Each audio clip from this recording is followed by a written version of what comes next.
Hi friends, ഇന്നത്തെ നമ്മുടെ കൊച്ചു വീഡിയോയിലേക്ക് എല്ലാ കൂട്ടുകാർക്കും സ്വാഗതം. ഇന്ന് ഞാൻ വന്നിട്ടുള്ളത് ചപ്പാത്തി നല്ല സോഫ്റ്റായി കിട്ടാനുള്ള അടിപൊളിയായിട്ടുള്ള ഒരു ട്രിക്കുമായിട്ടാണ്.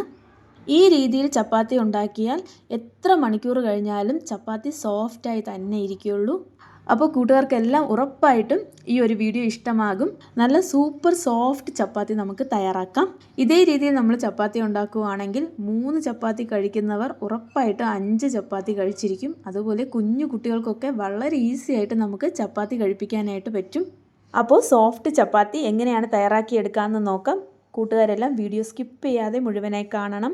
വീഡിയോ ഇഷ്ടമാകുമെങ്കിൽ വീഡിയോ ലൈക്ക് ചെയ്ത് നിങ്ങളുടെ ഫ്രണ്ട്സിനും ഫാമിലിക്കും ഒക്കെ ഷെയർ ചെയ്ത് കൊടുക്കണം. ചപ്പാത്തിക്കുള്ള മാവ് കുഴിക്കുന്നതിന് വേണ്ടിയിട്ട് ഒരു ബൗൾ എടുക്കാം. അതിലേക്ക് ഞാനിവിടെ ചേർക്കുന്നത് 2 കപ്പ് ഗോതമ്പ് പൊടിയാണ്. ചപ്പാത്തി ഉണ്ടാക്കാൻ എടുക്കുന്ന ഗോതമ്പ് പൊടി നല്ല നൈസ് പൊടിയായിരിക്കണം. അപ്പോഴാണ് ചപ്പാത്തി നല്ല സോഫ്റ്റായിട്ട് കിട്ടുന്നത്. അടുത്തതായി നമുക്കൊരു മിക്സിയുടെ ജാർ എടുക്കാം. ഇതിലേക്ക് 1 കപ്പ് ചോറ് ചേർക്കാം. ഇത് ഇന്നലെ ബാക്കി വന്ന ചോറാണ്. ഞാൻ ഫ്രിഡ്ജിലെടുത്ത് വെച്ചതിന് ശേഷം ഇപ്പോൾ രാവിലെ എടുക്കുന്നതാണ്. നമ്മൾ വീട്ടിലുണ്ടാക്കുന്ന ഏത് ചോറും എടുക്കാം. ചോറ് അല്പം കൂടുതലിരുന്നാലും കുഴപ്പമില്ല. നിങ്ങൾക്ക് ചോറിൻ്റെ അളവ് കുറവാണ് ചേർക്കണമെന്നുണ്ടെങ്കിൽ ഈ ഒരു അളവിൽ ചേർത്താൽ മതി. ഇനി ഇതിനെ വെള്ളം ഒന്നും ചേർക്കാതെ നന്നായിട്ടൊന്ന് അരച്ചിട്ട് വരാം. അരയ്ക്കുന്ന സമയത്ത് ഇടയ്ക്ക് ഓഫ് ചെയ്ത് സ്പൂൺ കൊണ്ട് ഒന്ന് ഇളക്കിയതിന് ശേഷം വീണ്ടും അരയ്ക്കുക. അപ്പോൾ ഇത് നന്നായിട്ട് അരഞ്ഞു കിട്ടും. നല്ല പേസ്റ്റ് പോലെ അരയ്ക്കണമെന്നില്ല, ചെറുതായിട്ടൊന്ന് അരഞ്ഞു കിട്ടിയാൽ മാത്രം മതി. ഞാൻ 2-3 പ്രാവശ്യം നന്നായിട്ട് കറക്കിയാണ് ഇതേ രീതിയിൽ എടുത്തത്. ഇനി ഇത് നമ്മൾ നേരത്തെ മാറ്റി വെച്ച ഗോതമ്പ് പൊടിയിലേക്ക് ചേർക്കാം. ഇപ്പോഴിതാ ഞാൻ ഗോതമ്പ് പൊടിയിലേക്ക് ചേർത്തിട്ടുണ്ട്. ഇനി ഇതിലേക്ക് ആവശ്യത്തിനുള്ള ഉപ്പ് ചേർക്കാം. ഞാനിവിടെ ഒരു 1/4 ടീസ്പൂൺ ഉപ്പാണ് ചേർത്തത്. എന്നിട്ട് നമുക്ക് കൈ കൊണ്ട് നന്നായിട്ട് മിക്സ് ചെയ്ത് കൊടുക്കാം. എല്ലാം കൂടി നന്നായിട്ടൊന്ന് കുഴച്ചെടുക്കാം. ആദ്യം വെള്ളം ഒന്നും ചേർക്കാതെ കൈ കൊണ്ട് നന്നായിട്ട് തിരുമ്മി യോജിപ്പിച്ചെടുക്കാം. ആവശ്യമെങ്കിൽ മാത്രം വെള്ളം ചേർത്ത് കുഴയ്ക്കാം. അപ്പോൾ ഞാൻ കുഴച്ചപ്പോൾ വെള്ളം വേണ്ടി വന്നു. അപ്പോൾ ഞാൻ കുറച്ച് വെള്ളം ഒഴിച്ച് കുറേശ്ശായിട്ട് വെള്ളം ഒഴിച്ച് ഇത് നന്നായിട്ടൊന്ന് കുഴച്ചെടുക്കുന്നുണ്ട്.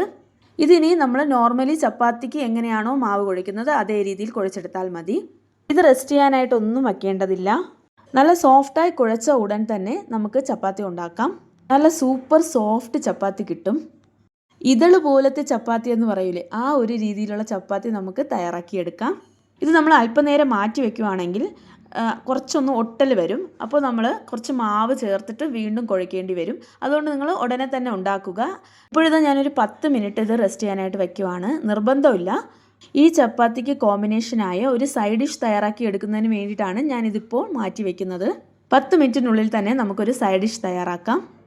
അപ്പോൾ അതിന് വേണ്ടിയിട്ട് ഒരു കടായി അടുപ്പത്തേക്ക് വെച്ചിട്ടുണ്ട്. കടായി നന്നായി ചൂടായി വരുമ്പോഴേക്കും 1.5 ടേബിൾ സ്പൂൺ വെളിച്ചെണ്ണ ചേർക്കാം. വെളിച്ചെണ്ണയ്ക്ക് പകരം കുക്കിംഗ് ഓയിൽ ചേർത്താലും മതി. എണ്ണ ചൂടായി വരുമ്പോഴേക്കും ഒരു 1/4 ടീസ്പൂൺ ജീരകം ചേർക്കാം.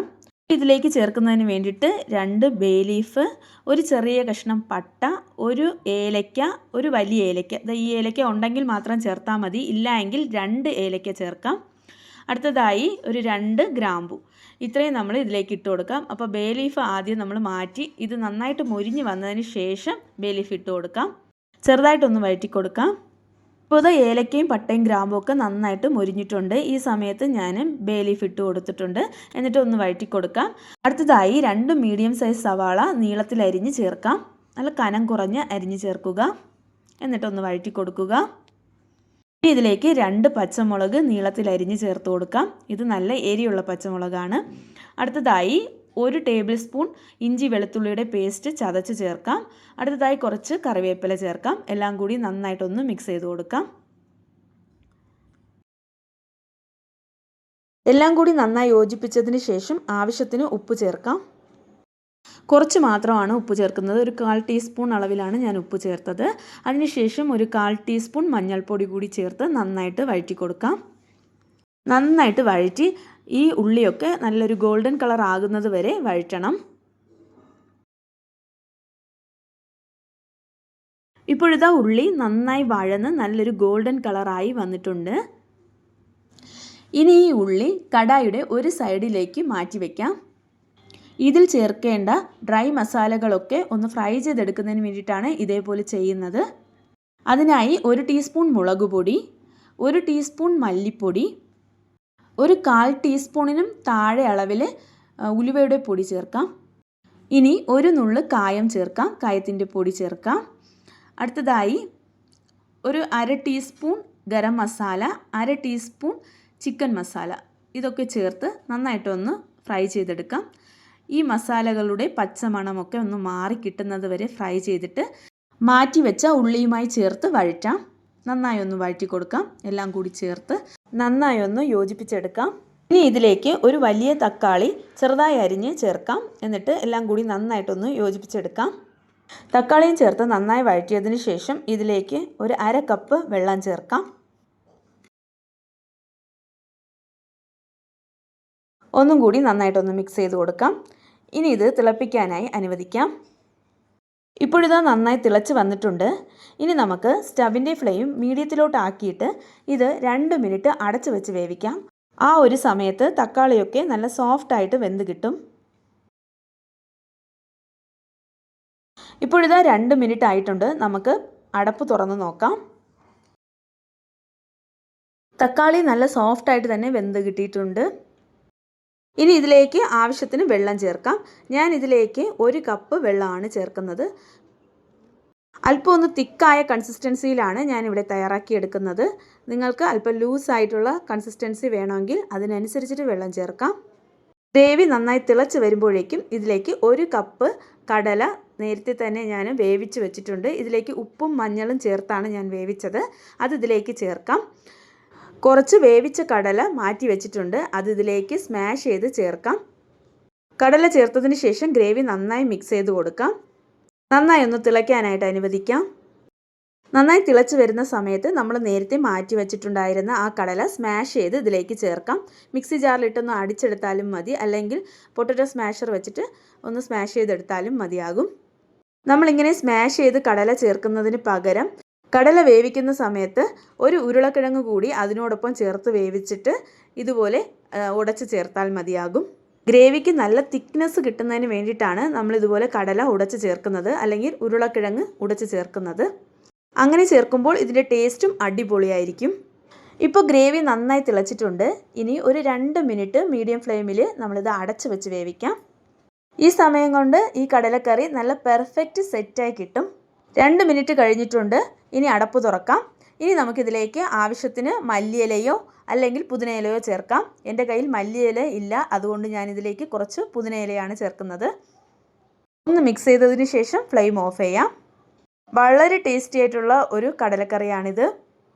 ഇത് ഞാനൊരു തിക്കായിട്ടുള്ള കൺസിസ്റ്റൻസിയിലാണ് തയ്യാറാക്കിയെടുത്തത്. ഇതേ രീതിയിൽ തയ്യാറാക്കുകയാണെങ്കിൽ ചപ്പാത്തിക്കും പൂരിക്കും അതുപോലെ വെറൈറ്റി ആയിട്ടുള്ള റൈസിനൊക്കെ കഴിക്കാം. അതേപോലെ ഇടിയപ്പത്തിനും ബ്രെഡിനോടൊപ്പം ചേർത്ത് കഴിക്കാനും ഈ ചന മസാല കിടു ടേസ്റ്റാണ്. ഒരിക്കലെങ്കിലും ഇതേപോലെ ഒന്ന് ട്രൈ ചെയ്ത് നോക്കണം. ഉറപ്പായിട്ട് ഇഷ്ടമാകും. ഇഷ്ടപ്പെട്ടെങ്കിൽ ലൈക്ക് ചെയ്ത് കമൻറ്റ് ചെയ്യുക. ഇനി നമ്മൾ നേരത്തെ ചപ്പാത്തിക്ക് മാവ് കുഴച്ച് വെച്ചതെടുക്കാം. അത് നല്ല സോഫ്റ്റായിട്ട് തന്നെ ഇരിപ്പുണ്ട്. ഈ മാവ് ഇങ്ങനെ റെസ്റ്റ് ചെയ്യാനായിട്ട് വെക്കേണ്ടതില്ല, പെട്ടെന്ന് തന്നെ തയ്യാറാക്കാൻ നല്ല സോഫ്റ്റായിട്ട് കിട്ടും. അപ്പോൾ നമ്മുടെ ഈ ഒരു സൈഡ് ഡിഷ് തയ്യാറാക്കുന്നതിന് വേണ്ടിയിട്ടാണ് ഞാനിത് മാറ്റി വെച്ചത്. അപ്പോൾ നമുക്ക് പെട്ടെന്ന് തന്നെ ചപ്പാത്തി ഉണ്ടാക്കാം. അപ്പോൾ റെസ്റ്റ് ചെയ്യാനായിട്ട് വയ്ക്കുമ്പോൾ ഒട്ടലുണ്ടെങ്കിൽ കുറച്ച് മാവ് കൂടി ചേർത്ത് കുഴച്ചെടുത്താൽ മതിയാകും. ഇനി ചപ്പാത്തിക്ക് വേണ്ടിയിട്ട് മാവ് ഉരുളകളാക്കി എടുക്കാം. നിങ്ങൾക്ക് എത്ര വലിപ്പത്തിലാണോ ചപ്പാത്തി വേണ്ടത് അതിനനുസരിച്ചിട്ട് മാവ് ഉരുളകളാക്കി എടുക്കാം. ഞാൻ ഈ ഒരു അളവിലാണ് ഉരുള ഉണ്ടാക്കിയെടുക്കുന്നത്. ഇതേ രീതിയിൽ ബാക്കിയുള്ള മാവും ഉരുളകളാക്കി എടുക്കാം. ഇപ്പോഴിതാ ഞാൻ ഉരുളകൾ ഉണ്ടാക്കി എടുത്തിട്ടുണ്ട്. മാവ് പരത്തിയെടുക്കുന്നതിന് വേണ്ടിയിട്ടുള്ള ചപ്പാത്തി പലക എടുക്കാം. ഇനി ചപ്പാത്തിയുടെ മാവ് തൊട്ട് പരത്തുന്നതിനുള്ള പൊടി മാവും എടുത്ത് വയ്ക്കാം. നമ്മൾ തയ്യാറാക്കി വെച്ച ഉരുള എടുക്കാം. ഇനി ഈ മാവിൻ്റെ പുറത്തേക്ക് ഇതുപോലെ ഒന്ന് സ്പ്രെഡ് ചെയ്ത് കൊടുക്കാം. ഉരുളയുടെ എല്ലാ വശത്തും പൊടി മാവ് പുരട്ടിയെടുക്കണം. ഇനി ഇത് ചപ്പാത്തി പലകയിലേക്ക് വെച്ച് പരത്താം. മാവ് നല്ല സോഫ്റ്റ് ആയതുകൊണ്ട് നല്ല ഈസി ആയിട്ട് പരന്ന് കിട്ടും.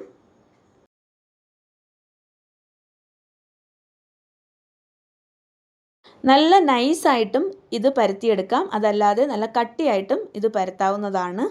എങ്ങനെ പരത്തിയാലും ചുട്ടെടുക്കുമ്പോൾ ഈ ചപ്പാത്തി നല്ല സോഫ്റ്റ് ആയിട്ട് കിട്ടും. ഞാനിവിടെ കനം കുറച്ചിട്ടാണ് പരത്തിയെടുക്കുന്നത്. നല്ല നൈസായിട്ടാണ് പരത്തിയെടുത്തത്. നിങ്ങൾക്ക് വീഡിയോയിൽ കാണുമ്പോൾ മനസ്സിലാകും ഞാൻ എത്രത്തോളം കനം കുറച്ചാണ് പരത്തിയെടുത്തതെന്ന്.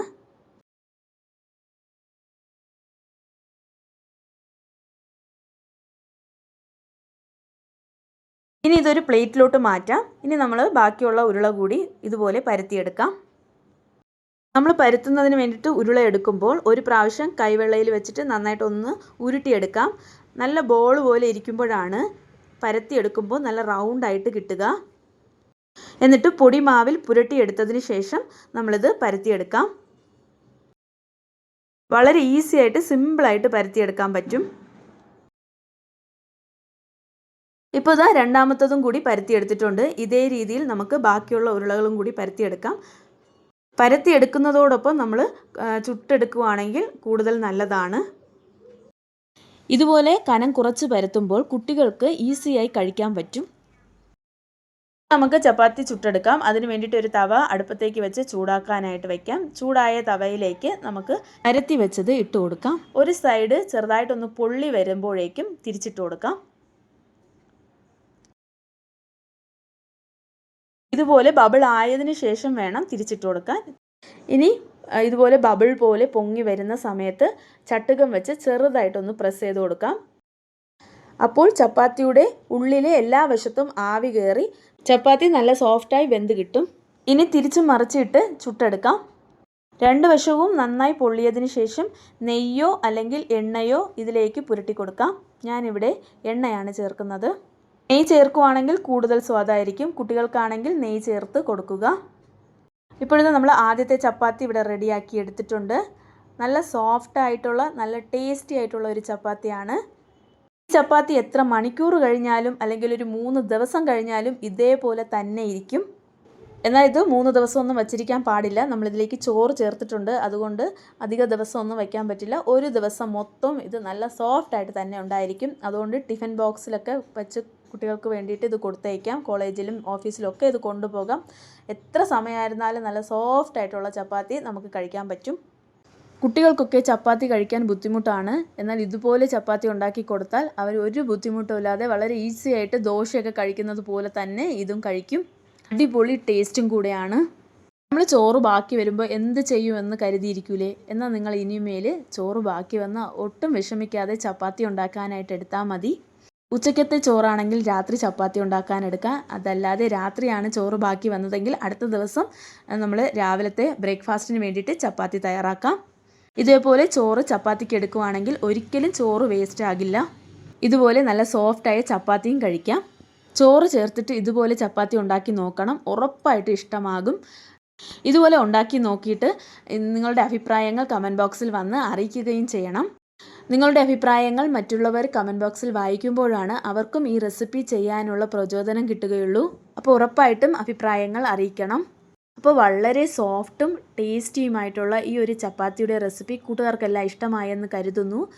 ഈ ഒരു രീതിയിൽ നിങ്ങൾ ചപ്പാത്തി ഉണ്ടാക്കിയാൽ ഈ ചപ്പാത്തി കഴിക്കുന്നവരെല്ലാവരും ഇതെങ്ങനെ ഇത്ര സോഫ്റ്റായി ഉണ്ടാക്കിയെന്ന് നിങ്ങളോട് ചോദിച്ചിരിക്കും.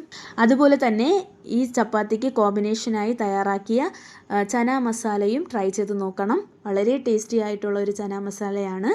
ഈ 2 റെസിപ്പിയും കൂട്ടുകാരൊക്കെ ട്രൈ ചെയ്തിട്ട് നിങ്ങളുടെ വിലയേറിയ അഭിപ്രായങ്ങൾ കമൻറ്റ് ബോക്സിൽ വന്ന് അറിയിക്കുകയും ചെയ്യണം.